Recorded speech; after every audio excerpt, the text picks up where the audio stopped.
Katulad ba kita na bumibili din ng mga dehydrated treats para sa mga alaga natin na nakakabutas ng bulsa dahil ang mahal? I-try mo tong dehydrator na to.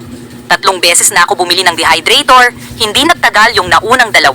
At heto nga ang pangatlo kong dehydrator na masasabi kong the best, sulit ang presyo niya sa ganda, tibay, at higit sa lahat, ang kakayahan niyang mag-dehydrate ng mga pagkain.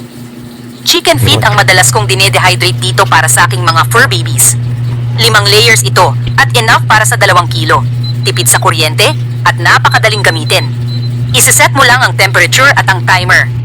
Kung mahaba ang duration ng pagde-dehydrate mo, especially if meat or makapal yung ide-dehydrate mo, pagpalit-palitin mo lang ng pwesto every 4 hours yung mga tray para pantay ang pagkaka-dehydrate. Ito na yung finished product natin.